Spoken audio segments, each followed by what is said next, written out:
Olá, meus queridos, sejam muito bem-vindos à nossa ministração semanal.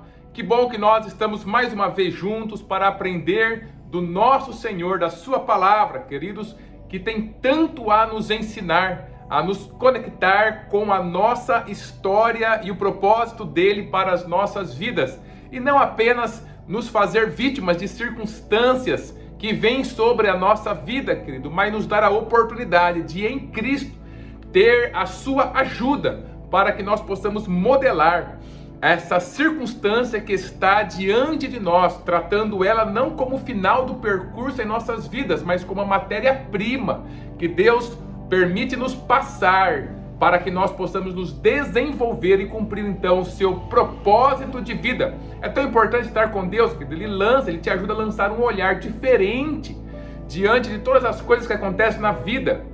É muito verdade que este mundo, a carne e o diabo estão sempre como uma âncora, tentando trazer a nossa visão e perspectiva para baixo. Mas maior é aquele que está em nós.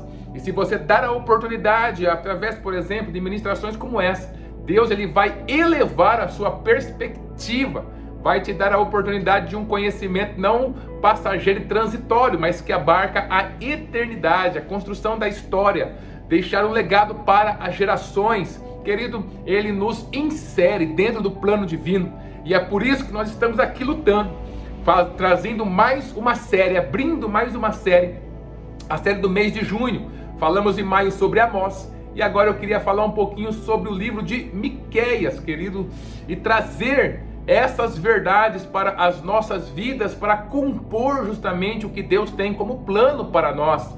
Então abra seu coração, permita que o Senhor continue falando com você através dessas ministrações que eu espero de verdade que sejam bênção, que sejam a graça de Deus sendo derramado sobre a sua vida. E nós estamos então entrando aqui em Miqueias.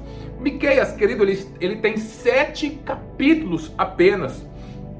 É um livro muito importante, tem ali descrito sobre Jesus, né? Uma profecia sobre ele, que ele nasceria ali em Belém. E Miqueias significa quem é como Deus. Então, queridos, esse é o significado do nome desse profeta. Ele vai profetizar ali em Jerusalém. Ele profetiza nos reinados de Jotão, Acás e Ezequias. Ele profetiza junto com Isaías para o reino do sul, que era Judá, que era a tribo de Judá, meia tribo de Benjamim e mais algumas pessoas ou famílias que haviam saído, né, do reino do norte para estarem ali em Judá e fazerem parte desse reino que conservou o reinado, né, o trono da família dos sucessores de Davi. Lembre-se, nesse período o reino de Israel já havia sido dividido, então ficou 10 tribos e meia com o reino do norte, que continuou se chamando Israel, e caiu muito antes, né? Foi para o exílio muito antes do que o reino de Judá. Eles caíram ali diante do rei da Síria, né? Que era a potência da época, e que também estava, nesse mesmo período, estava afrontando também Judá, e nós vamos entender um pouquinho essa história. Então eles caíram, o reino de Israel, e Judá então eles permanecem. Por causa da profecia dele, daquilo que ele falou, daquilo que ele levou as pessoas, aos líderes da época, junto com Isaías também, Ezequias, ele promove uma reforma espiritual ali em Jerusalém, né, em Judá. E acontece que a Síria invade Judá, mas quando chega em Jerusalém, Jerusalém é livre de maneira miraculosa, realmente milagrosa, pelo nosso Deus Todo-Poderoso, por causa dessa restauração que Ezequias promoveu em Jerusalém. Depois ele vai se estendendo também a Judá. Você encontra essa história lá em 2 Reis, no capítulo 18 e o capítulo 19. Lembre-se, os profetas eles estão profetizando dentro do livro de Crônicas de Reis, que falam sobre a história do povo de Israel, queridos. Então Miqueias está nesse tempo profetizando sobre essas pessoas, né? Falando com essas pessoas. Ele não pertence a Jerusalém, ele é uma pessoa que vem de uma outra cidade. Moresete é o nome da cidade onde ele vivia, que também lá em Judá, e ele veio para profetizar em Jerusalém.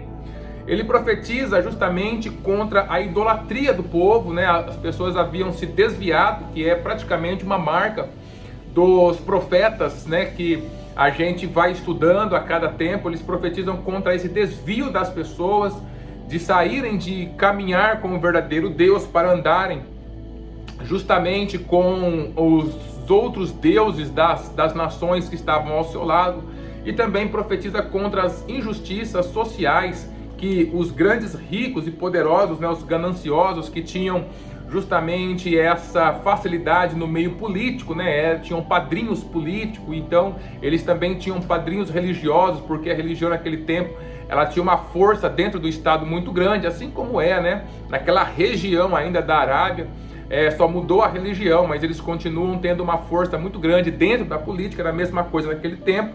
E aí esses 3 pontos, ricos gananciosos, os padrinhos políticos da época e também os líderes religiosos macumunados, eles começaram a destruir a classe média. Olha que interessante, eles começaram a destruir a classe média, fazendo com que a classe média ela descesse de patamar, produzindo grandes consequências negativas, né? Trazendo muitas pessoas a serem pobres realmente, destruindo a cidade, destruindo a sua própria nação, com essa ganância de quererem ser cada dia mais ricos, né? Eles roubavam as terras das pessoas, eles roubavam as heranças, e a gente vê, por exemplo, que lá em Deuteronômio, a herança de uma família era consagrada a essa família, né? Era consagrada ao Senhor. O Senhor mandou que não fosse tirado deles, e eles faziam isso.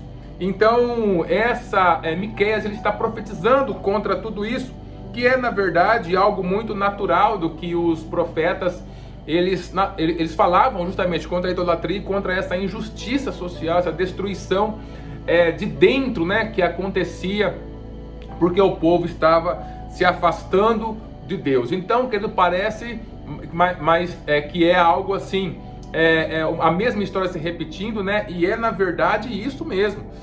Perceba, né, as pessoas, por exemplo, hoje reclamam muito da questão das injustiças que acontecem, da violência que está cada dia maior, da indiferença das pessoas, né, do valor da vida que vem se perdendo e tantas coisas no nosso próprio mundo, na nossa própria sociedade. Mas olha só, como essa palavra que foi escrita muito antes do Senhor Jesus vir à Terra, né, cerca de 700, alguns 800 anos antes do Senhor vir à Terra. Olha só, o Senhor Jesus vir à Terra para entregar a sua vida por nós, mas veja que interessante, que uma coisa precede a outra, né? Toda essa violência, toda essa injustiça, todas essas coisas horríveis, essa forma de uma pessoa destruir o seu próprio povo e, consequentemente, destruir a sua própria nação, né? Ser destruído pelo lado de dentro, acontece a partir do momento quando essas pessoas, eles deixam Deus, o Deus verdadeiro, deixam de seguir o Senhor, deixam de realmente terem o seu coração voltado para Deus e vão para um outro lado, né? Eles negociam os valores espirituais, né? No caso desse povo, indo-se para a idolatria, indo justamente a adorar outros deuses das nações em volta. Então, esse é o momento, queridos. É esse momento, quando as pessoas deixam Deus, né, que inevitavelmente, não é assim, você deixa Deus um dia, no outro dia você vai para o exílio, como aconteceu com esse povo aqui. Levaram muito tempo, eles deixavam Deus, foram deixando Deus gradativamente, e esse deixar Deus, querido, faz com que o mundo espiritual maligno se aproxime. O mundo espiritual maligno se aproximando vai primeiro destruir a estrutura espiritual benigna que existem na sociedade, que existe dentro de nós, que existe dentro das famílias. Uma vez que essas barreiras caíram, querido, aí depois todas as demais coisas que o diabo propõe serão simplesmente engolidas por essas pessoas que já foram destruídas espiritualmente, que aí sim são as injustiças, a violência e tantas coisas horríveis, né, que constituem o pecado, a degradação e a destruição. Mas eu quero chamar a sua atenção para aquilo que os profetas estavam trazendo para a nossa vida. Sempre acontece da mesma maneira, tá? É quando se afastam de Deus. Então, mesmo que a nossa sociedade hoje seja uma sociedade considerada nominalmente cristã, mas a gente percebe que as pessoas estão afastadas de Deus Como que você percebe isso, pai? Não é só você olhar para aquilo que vem acontecendo primeiro dentro das pessoas, as doenças emocionais, a estrutura fragilizada que as pessoas vivem, a incapacidade de ser altruísta, de fazer o bem, a incapacidade, né, de olhar para o outro, as indiferenças consigo mesmo e com o outro, as doenças psicológicas e tantas coisas. Por quê? Porque o espírito foi quebrado. Tá? Quando as pessoas deixam Deus, o espírito é quebrado. Então vem para dentro das pessoas e aí o que acontece?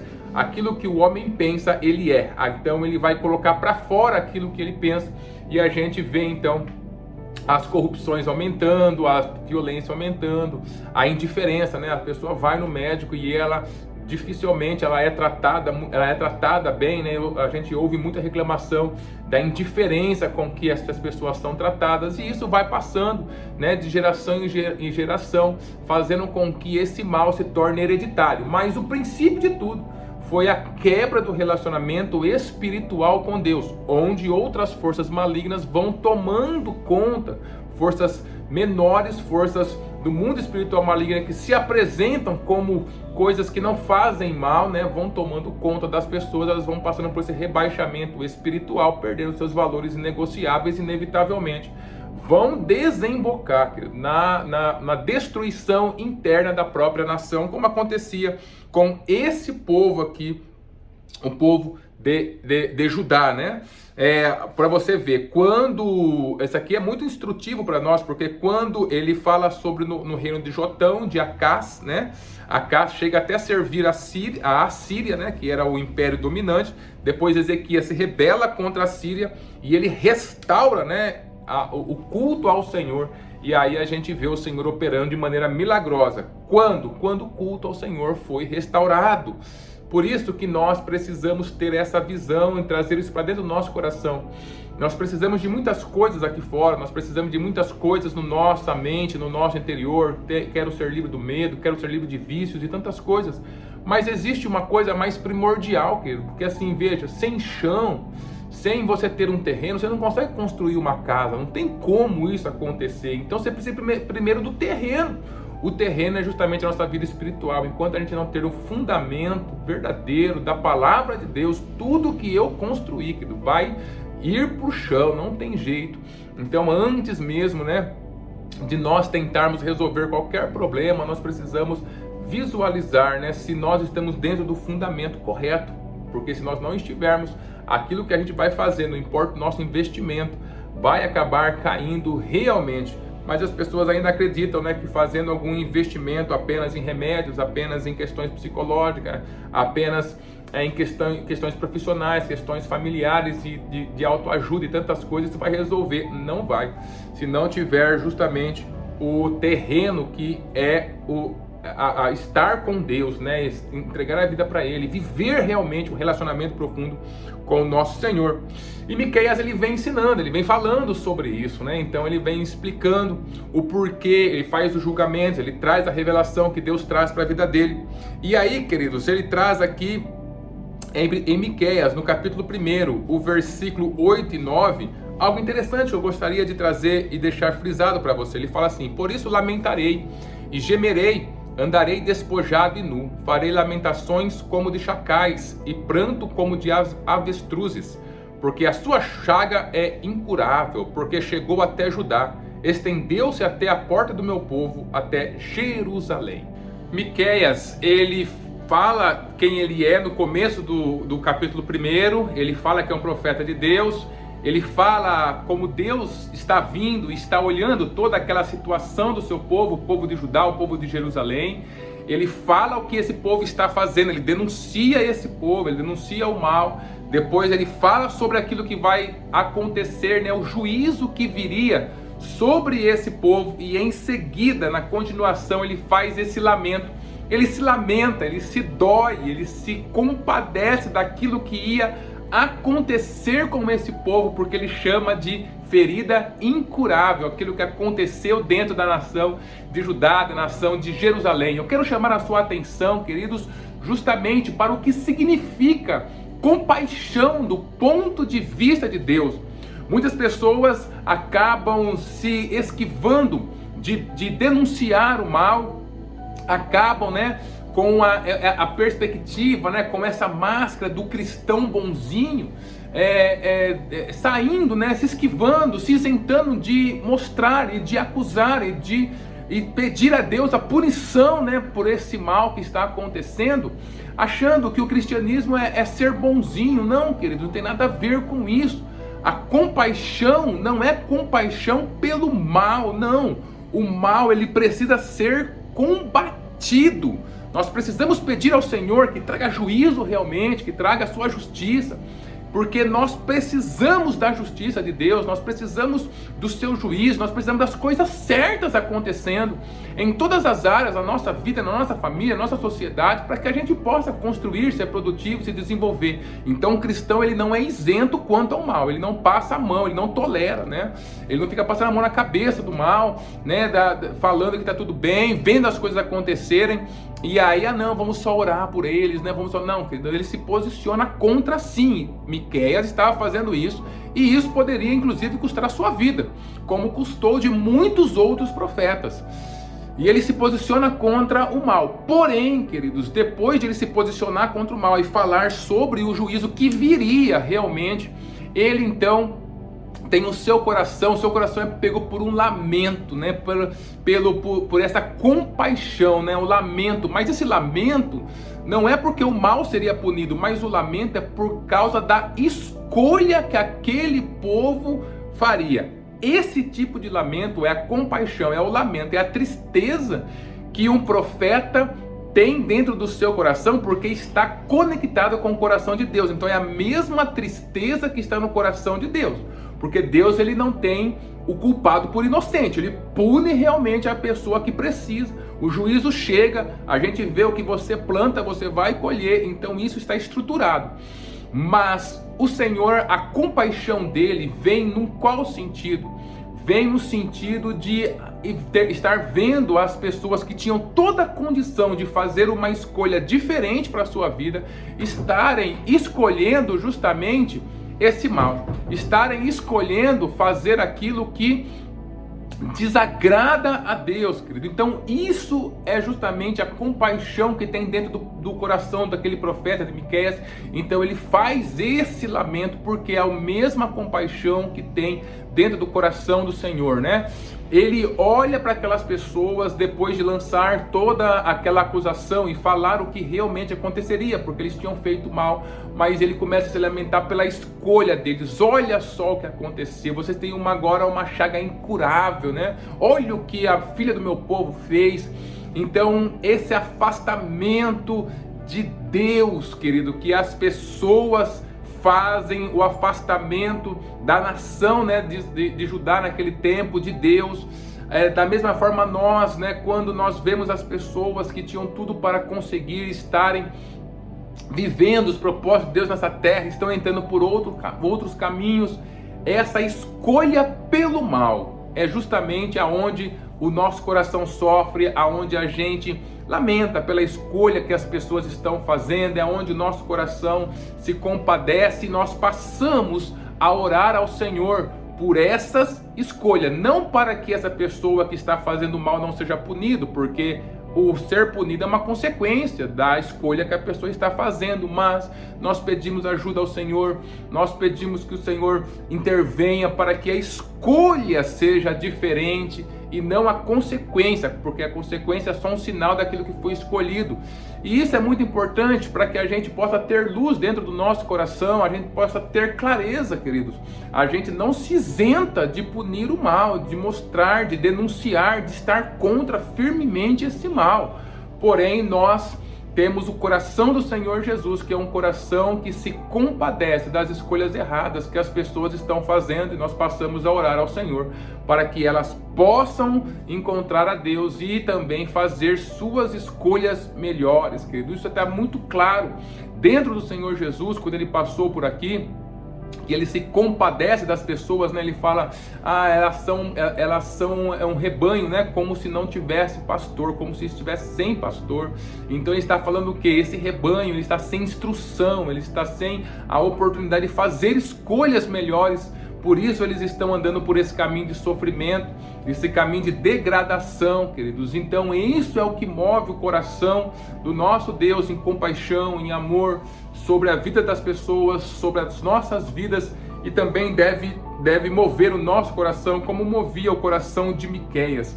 Não é se isentar de punir o mal, não é na consequência, né? Eu não posso ser isento quanto às consequências. Eu tenho que denunciar esse mal, me posicionar contra esse mal, naquilo que eu posso fazer, naquilo que está justamente para que eu faça, para que eu desenvolva, eu tenho que atuar. Mas eu, em outro nível, né, das pessoas estarem escolhendo esse mal, que daqui eu tenho que ter compaixão, é que eu tenho que estar justamente com o Senhor, com o meu coração triste, voltando a Ele, para que Ele, através da intervenção do seu Santo Espírito, atue na vida das pessoas com a escolha. É sobre esse lamento, né, que Miqueias faz, que precisa estar dentro do nosso coração, essa clareza do que significa ter compaixão, para que a gente não tenha compaixão simplesmente do mal, permitindo que ele aconteça, mas que nós tenhamos compaixão das escolhas erradas que as pessoas vêm fazendo, e que com isso inevitavelmente vai trazer consequências negativas, querido. Isso faz com que o seu coração esteja alinhado com o coração de Deus. Deus abençoe a sua vida e abençoe a sua família.